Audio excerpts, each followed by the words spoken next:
Hello বন্ধুরা, আমি Ariful Islam, graphic and motion designer. 2015 থেকে ইন্টারন্যাশনাল মার্কেটপ্লেস গ্রাফিক রিভারে কাজ করে আসতেছি। আমার প্রায় 350+ আইটেম অ্যাপ্রুভ রয়েছে এবং ফাইবারের লেভেল 1 সেলার। তাছাড়াও আমি লোকাল মার্কেটে অনেক কোম্পানির সাথে কাজ করে আসতেছি।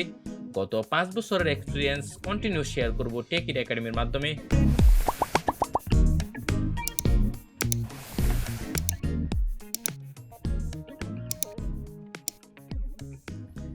ওকে, বেসিক অ্যাডোবি ফটোশপ কোর্সের আজকে প্রথম ক্লাস। আজকে আমরা দেখব introduction to course, software details, new document, artboard in Adobe Photoshop, work space এবং ডকুমেন্ট কীভাবে সেভ করতে হয় সেটা দেখব। যেহেতু আজকে প্রথম class, already introduction to course রয়েছে, আমরা একটু কোর্স সম্পর্কে ইন্ট্রো করি। ক্লাস 1-এ কী শিখবো অলরেডি বলে ফেলছি। ক্লাস 2-তে আমরা মুভ টুল, অবজেক্ট এবং কুইক সিলেকশন টুল নিয়ে কথা বলবো, ক্রপ টুল নিয়ে কথা বলবো এবং ফাইল ট্যাব নিয়ে ডিটেলসলি কথা বলবো। ক্লাস 3-তে আমরা spot healing brush tool, healing brush tool, patch tool, content aware move tool এবং রেড আইড টুল নিয়ে কথা বলবো। ক্লাস 4-এ আমরা ফ্রেম টুল এবং টাইপ টুলস নিয়ে ডিটেলসলি কথা বলবো। ক্লাস 5-এ আমরা পেন টুলস দেখবো এবং গ্রেডিয়েন্ট টুল কীভাবে অ্যাপ্লাই করতে হয় সেটা দেখবো। ক্লাস 6-এ আমরা ব্যাকগ্রাউন্ড রিমুভ এবং হেয়ার মাস্কিং নিয়ে কথা বলবো। ক্লাস 7-এ আমরা আইডোপার টুল এবং শেপ টুলস নিয়ে ডিটেলসলি কথা বলবো। ক্লাস 8-এ আমরা লেয়ার প্যানেল এবং ব্লেন্ড অপশন নিয়ে কথা বলবো। সবচেয়ে হট টপিক হচ্ছে লেয়ার প্যানেল, কারণ অ্যাডোবি ফটোশপে সবচেয়ে ইম্পর্টেন্ট টুলস হচ্ছে লেয়ার প্যানেল। দেন হচ্ছে আমরা ক্লাস 9-এ আমরা ইমেজ অ্যাডজাস্টমেন্ট নিয়ে কথা বলবো। ক্লাস 10-এ অ্যাডোবি ফটোশপ 2021-এর এফেক্ট যতগুলো আছে সবগুলো নিয়ে ইনশাল্লাহ কথা বলার জন্য ট্রাই করব। যেহেতু আজকে আমাদের প্রথম ক্লাস, অলরেডি ইন্ট্রোডাকশন কোর্স হয়ে গেছে, দেন কথা বলবো সফটওয়্যার ডিটেলস নিয়ে। আমরা ইউজ করতেছি অ্যাডোবি ফটোশপের 2021-এর লেটেস্ট ভার্সন। দেন কথা বলবো কীভাবে নতুন ডকুমেন্ট ক্রিয়েট করতে হয়। অলরেডি আমার ফটোশপ ওপেন করা আছে, আমরা দেখবো হচ্ছে কীভাবে একটি নতুন ডকুমেন্ট ক্রিয়েট করতে হয়। নতুন ডকুমেন্ট ক্রিয়েট করার ওয়ে দুইটা রয়েছে, একটা হচ্ছে আমরা ম্যানুয়ালি ক্রিয়েট করতে পারবো, আরেকটা হচ্ছে শর্টকাট ইউজ করতে ক্রিয়েট করতে পারবো। প্রথমে আমরা ম্যানুয়ালি দেখি, ওই যে অ্যাডোবি ইলাস্ট্রেটরের মতোই আমরা ফাইলে যাব, দেন হচ্ছে নিউতে যাব, দেন হচ্ছে আমরা এখান থেকে নতুন করে একটা ডকুমেন্ট ক্রিয়েট করতে পারবো। এছাড়াও আমরা শর্টকাট ইউজ করতে পারি Ctrl+N দিয়ে। সবসময় মনে রাখবেন অ্যাডোবি ইলাস্ট্রেটর এবং ফটোশপের অনেকগুলো শর্টকাট আছে প্রায় সেম। যেমন আমরা অ্যাডোবি ইলাস্ট্রেটরে Ctrl+N দিয়ে নতুন ডকুমেন্ট ক্রিয়েট করতাম, সেম আমরা ফটোশপেও Ctrl+N দিয়ে নতুন ডকুমেন্ট ক্রিয়েট করতেছি। আমরা অ্যাডোবি ইলাস্ট্রেটরে ফাইলে গিয়ে দেন হচ্ছে আমরা নিউতে গিয়ে যে কোনো একটা ডকুমেন্ট ম্যানুয়ালি ক্রিয়েট করতে পারতাম, সেম আমরা ফটোশপে ফাইলে গিয়ে নতুন করে একটা ডকুমেন্ট ক্রিয়েট করতে পারতেছি। ওকে, আমরা এখন নতুন ডকুমেন্টের যে অপশনগুলো আছে সেগুলো নিয়ে কথা বলবো। এখানে অনেকগুলো অপশন আছে, অলরেডি তারা দিয়ে গেছে যে তুমি যদি প্রিন্টের জন্য কাজ করো তার জন্য কিছু প্রিসেট দেওয়া আছে ডিফল্টলি, এবং তুমি যদি ওয়েবের জন্য কাজ করো কিছু প্রিসেট দেওয়া আছে বা তাদের কিছু ডিফল্ট সাইজ দেওয়া আছে। যেমন আমরা যদি প্রিন্টের জন্য কাজ করি, দেখেন এখানে লেটার সাইজ দেওয়া আছে, A4 সাইজ দেওয়া আছে, A6 সাইজ দেওয়া আছে এবং A5 সাইজ দেওয়া আছে। এবং আমরা যদি ওয়েবের জন্য কাজ করি, দেখেন এখানে 1080 বা 1920 পিক্সেল দেওয়া আছে বা 72 ppi দেওয়া আছে। তো এগুলো ডিফল্ট দেওয়া আছে। এছাড়াও আপনারা নিজে কাস্টমলি করতে পারবেন। অনেকে প্রশ্ন করতে পারেন যে ভাইয়া যেগুলো দেওয়া আছে সেগুলো ভিতরে থাকতে হবে আমাদেরকে, নাকি আমরা নতুন করে কাস্টমলি ক্রিয়েট করতে পারবো না? অবশ্যই পারবেন, কারণ আপনাকে এক এক টাইমে এক এক ক্লায়েন্টে আপনাকে এক এক সাইজেরই ডকুমেন্ট ক্রিয়েট করতে হবে। সো আমরা যখন কাস্টমলি করতে যাব তখন আমাদের রাইট সাইডে চলে আসতে হবে। ওকে, আমরা যেমন এখানে নাম দিতে পারি, যে কোনো একটা ডকুমেন্টের নাম দিতে পারি, যেমন টেক ইরা। ওকে, ইরা। ওকে, দেন হচ্ছে উইড কত রাখবো, হাইট কত রাখবো, আমরা এখান থেকে যে কোনো একটি ফিগার দিতে পারি এবং আমরা সেটা ইঞ্চিতে দিতে পারি, পিক্সেলও দিতে পারি, সেন্টিমিটারও দিতে পারি। যেমন সাপোজ আপনাকে যদি ক্লায়েন্ট বলে 1000 পিক্সেল বা 1000 পিক্সেল ক্রিয়েট করো, তাহলে আমরা সুন্দর করে 1000 ইন্টু 1000। ওকে, এখন যদি আপনার ক্লায়েন্ট বলে যে আমাকে 5 ইঞ্চি ইন্টু 5 ইঞ্চি একটা ডকুমেন্ট ক্রিয়েট করে দাও স্কোয়ার সাইজের, ওকে আমরা 5 দিলাম। দেন আমরা এখান থেকে ইঞ্চিতে চলে গেলাম এবং আমরা এখানে 5 দিলাম। দেন হচ্ছে আমরা এখানেও 5 দিয়ে দিলাম। এরপর আসে ওরিয়েন্টেশন। ওরিয়েন্টেশন কি? ওরিয়েন্টেশন হচ্ছে আপনি এই ডকুমেন্টটাকে কি হরিজন্টালি দেখতে চান নাকি ভার্টিক্যালি দেখতে চান। হরিজন্টালি মিনস কি? যেমন আমরা প্রথমে যেটা আছে সেটা হচ্ছে ভার্টিক্যালি। ভার্টিক্যালি হচ্ছে কি? ভার্টিক্যাল হচ্ছে আমরা যেমন মোবাইল স্ক্রিনগুলো যেভাবে দেখতে পাই সেগুলো হচ্ছে ভার্টিক্যালি, লম্বালম্বি। আর হরিজন্টালি যেটা, সেটা হচ্ছে আমরা যেমন মনিটরের সামনে আমাদের মনিটরগুলা বা আমাদের টেলিভিশনগুলা যে চ্যাপ্টার ফরম্যাটে আছে বা চ্যাপ্টার আছে সেটাকে বলা হয় হরিজন্টালি। ওকে, আমরা তার ওরিয়েন্টেশন আমাদের যেহেতু এটা স্কোয়ার সাইজ, তাহলে আমাদের ওরিয়েন্টেশন যে কোনো একটা দিলেই সেম থাকবে, যেহেতু আমাদের এটা উইডথও 5 এবং হাইটও 5 আছে। ওকে, আর্টবোর্ড নিয়ে আমরা চেকটাকে উঠিয়ে দিলাম। আমরা আর্টবোর্ড নিয়ে একটু পরে কথা বলবো, এখন এটি স্কিপ দিচ্ছি। এরপর হচ্ছে রেজোলিউশন। রেজোলিউশন সবসময় 72 দিবেন হচ্ছে যদি ওয়েবের জন্য কাজ করেন। ওয়েব বলতে কি বুঝাচ্ছি, যদি যদি ফেসবুক, লিঙ্কডইন, ইনস্টাগ্রাম বা অন্যান্য সাইটগুলো বা ইউটিউবের জন্য যদি কাজ করেন বা কোনো পোস্টার ডিজাইন করেন যেটা কখনো প্রিন্ট হবে না, সেটার জন্য আপনারা 72 রেজোলিউশন নেবেন। আর যদি আপনারা প্রিন্টের জন্য কাজ করেন তাহলে সবসময় 300 নেবেন। ক্লিয়ার? আবারও বলতেছি আমি, যদি ওয়েবের জন্য কাজ করেন সবসময় স্ট্যান্ডার্ড রেজোলিউশন হচ্ছে 72, আর যদি আপনারা প্রিন্টের জন্য কাজ করেন তাহলে হচ্ছে 300 নেবেন। ওকে, এরপর হচ্ছে কালার মোড কি? কালার মোড হচ্ছে আপনারা যদি প্রিন্টের জন্য কাজ করেন তাহলে হচ্ছে CMYK কালার নেবেন, 4 কালার যেটাকে বলা হয়। আর যদি ওয়েবের জন্য কাজ করেন তাহলে হচ্ছে আমরা 3 কালার নিব, যেটাকে বলা হয় RGB। RGB বলতে বোঝানো হয় রেড, গ্রিন, ব্লু। আর CMYK কালার বলতে বোঝানো হয় সায়ান, ম্যাজেন্টা, ইয়েলো, কি ব্ল্যাক। ওকে, এরপর হচ্ছে বিট।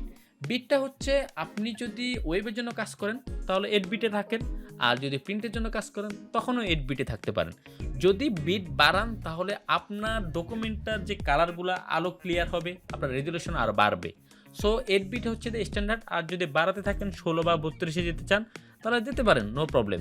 ওকে, বাট এইখানে একটু ডকুমেন্টের সাইজটা বাড়তে পারে। ওকে, এরপর আমরা ক্রিয়েট করে দিলাম। অলরেডি আমাদের এখানে একটা ডকুমেন্ট 5 ইঞ্চি ইন্টু 5 ইঞ্চি ডকুমেন্ট একটি ক্রিয়েট হলো, এবং এই ডকুমেন্টের নাম কি? টিক ইরা। তাহলে আমরা শিখলাম কীভাবে একটি ডকুমেন্ট ক্রিয়েট করতে হয়। ওকে, আমরা এবার কথা বলবো আর্টবোর্ড নিয়ে। অ্যাডোবি ফটোশপে কীভাবে আর্টবোর্ড নিয়ে কাজ করতে হয়। আমরা আবারও Ctrl+N দিয়ে নতুন একটি ডকুমেন্ট ক্রিয়েট করব। আমরা Ctrl+N দিলাম, দেন নতুন ডকুমেন্টের একটা অপশন চলে আসলো। আমরা যেটা একটু আগে আর্টবোর্ডটাকে আমরা স্কিপ দিয়ে গেছিলাম সেটা এখন আমরা ডিটেলসলি কথা বলবো। ওকে, আমরা এখানে আর্টবোর্ডটাকে আবারও টিক দিয়ে দিলাম যাতে করে আমার আর্টবোর্ডটা নেওয়া হয়। জাস্ট ক্রিয়েট করলাম, দেখেন আমার অলরেডি এখানে একটা আর্টবোর্ড চলে আসলো। এখন এই আর্টবোর্ড নেওয়ার সুবিধা কি বা অসুবিধা কি?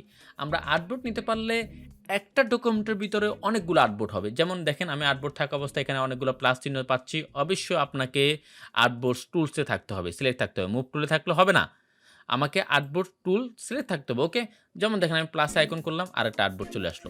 তার মানে হচ্ছে যাই একটা ডকুমেন্টের ভিতরে যদি আপনি অনেকগুলো ডকুমেন্ট বা অনেকগুলো আর্টবোর্ড নিয়ে কাজ করতে চান তাহলে আপনাকে আর্টবোর্ড টিক দিয়ে কাজ করতে হবে।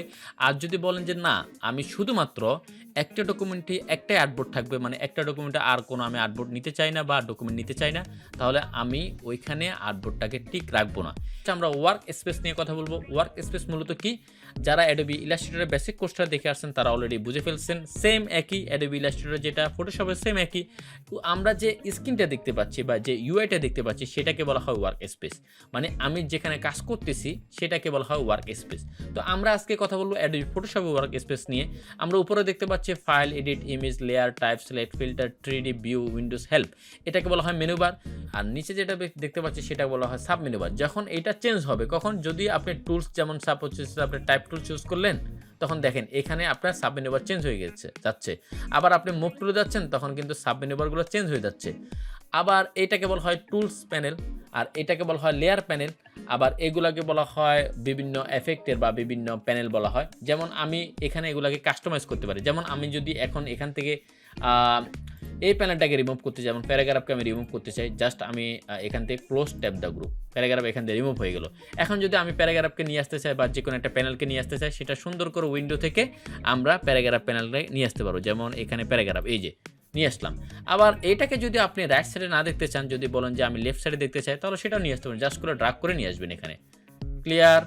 তাহলে আমরা এটাকে স্মার্টলি চেঞ্জ করতে পারবো। তবে আমার কাছে এইটা বেস্ট মনে হয়, তবে এক একজনের কাছে, এক এক ডিজাইনারের কাছে এক একটা বেস্ট মনে হতে পারে। সো আপনি আপনার মতো করে সাজিয়ে রাখবেন। এখন যদি ওয়ার্ক স্পেস কীভাবে সেভ করতে হয় বা আপনার নতুন করে একটা ওয়ার্ক স্পেস কীভাবে সেভ করতে পারে সেটা দেখব। প্রথম হচ্ছে আমি একটু কাস্টমাইজ করি, যেমন আমি এগুলোকে রিমুভ করে দিচ্ছি, এটাকে রিমুভ করে দিয়ে বিভিন্ন এফেক্টগুলোকে রিমুভ করে দিচ্ছি। এগুলো আমার অ্যাডোবি ফটোশপে আগে থেকে ইনস্টল করা আছে। যেমন আমি এগুলোকে রিমুভ করে দিচ্ছি বা আমি লেয়ার প্যানেলটাকে রিমুভ করে দিচ্ছি। ওকে, আমরা ক্লোজ দ্য ট্যাব গ্রুপ এভাবে রাখতে চাই। তো এভাবে রাখতে চাইলে আমাকে এটাকে সেভ করতে হবে। কীভাবে সেভ করব? জাস্ট এখান থেকে আমরা নতুন করে একটা ওয়ার্ক স্পেসে যাব। দেন আমরা এখান থেকে নাম দিব কি? যে কোনো একটা নাম দিব, টেক ইরা, TECS টেক দিলাম। দেন হচ্ছে আমরা সেভ দিলাম। দেখেন আমার এই ওয়ার্ক স্পেসটি নতুন একটি নামে সেভ হয়েছে, সেটার নাম কি? টেক। ওকে, যেমন দেখেন আমি যদি আমার আগের জায়গায় চলে যেতে চাই, টু ইট আমরা যেমন আগে ছিল হচ্ছে যে সাপোজ এসেনশিয়াল এ গেলাম। দেন আমরা যদি এখন আমার যেটা আমরা সেভ করলাম যে টেক এরিয়া বা টেকে সেভ করলাম সেটাতে চলে যাই। জাস্ট এটাকে আমরা সিলেক্ট করলাম। তাহলে চেঞ্জ হয়ে গেল। তো এভাবে আপনারা আপনাদের মতো করে নতুন করে ক্রিয়েট করতে পারেন ওয়ার্ক স্পেস এবং সেটাকে কাস্টমলি করতে পারবেন এবং কাস্টমাইজও করতে পারবেন। আর সেভাবে আপনারা নতুন করে সাজাতে পারেন যেভাবে আপনারা আপনাদের কাছে ভালো লাগে। তবে আমি যেভাবে সাজাইছি, আমি যেভাবে ক্রিয়েট করছি সেভাবে রাখেন। দেন হচ্ছে আপনারা যখন একটু এক্সপার্ট হয়ে যাবেন, দেন হচ্ছে আপনাদের মতো করে আপনারা ক্রিয়েট করবেন। ওকে, এখন দেখব হচ্ছে আমরা কিভাবে ডকুমেন্ট সেভ করতে হয়। ডকুমেন্ট সেভ সেম কাজ যেটা আমরা Adobe Illustrator করে আসছি, সেম আমরা Photoshop এ করব। যেহেতু আমরা ফাইল মেনু থেকে আমরা ডকুমেন্ট ক্রিয়েট করি, সেম আমরা ফাইল মেনু থেকে ডকুমেন্টকে সেভ করব। ওকে, আমরা ফাইলে গেলাম, সেভ এসে গেলাম। জাস্ট আমরা দেখিয়ে দিলাম কোথায় সেভ করব। জাস্ট আমরা এখান থেকে ডেস্কটপে সেভ করতে চাই এবং কি আমরা যে নামে ডকুমেন্টটি আমরা ক্রিয়েট করছিলাম সেই নামেও আপনারা সেভ করতে পারেন বা এখানেও আপনারা নতুন করে একটা নাম দিতে পারেন। ওকে, আমি যেমন এখান থেকে নতুন করে নাম দিলাম টেক ইরা। ওকে, জাস্ট আমি কোথায় সেভ করতে চাই সেটা দেখিয়ে দিলাম, আমরা ডকুমেন্টে সেভ করলাম।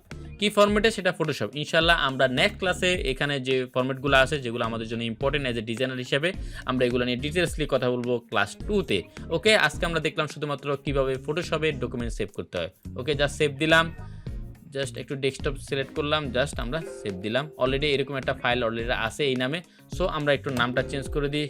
আমরা এখান থেকে সাপোজ 1 2 3 4 5 6 7 দিলাম, দেন আমরা সেভ দিলাম।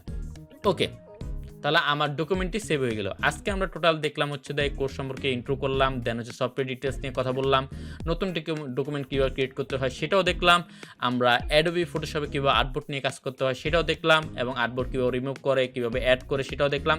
ওয়ার্ক স্পেস নিয়ে কথা বলছি অলরেডি আমরা, যে কীভাবে একটা ওয়ার্ক স্পেসকে কাস্টমাইজ করা যায় এবং কি সেটা নতুন করে আবার সেভ করা যায়। দেন কথা বলছি আমরা ডকুমেন্ট কীভাবে সেভ করতে হয়। ইনশাআল্লাহ আমরা নেক্সট ক্লাসে দেখবো হচ্ছে যে ডকুমেন্টের যে ফরম্যাটগুলো আছে সেগুলো নিয়ে কথা বলবো এবং মুভ টুল, অবজেক্ট এবং কুইক সিলেকশন টুল নিয়ে কথা বলবো, সাথে থাকবে ক্রপ টুলও। ওকে, আমাদের টিউটোরিয়ালটি ভালো লাগলে লাইক কমেন্ট শেয়ার করতে পারেন। এছাড়াও techeraacademy advance graphic design course এবং মোশন ডিজাইন কোর্স রয়েছে যা আপনি অনলাইন এবং অফলাইনে করতে পারবেন।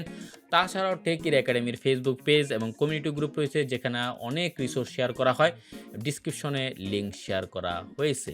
Thank you.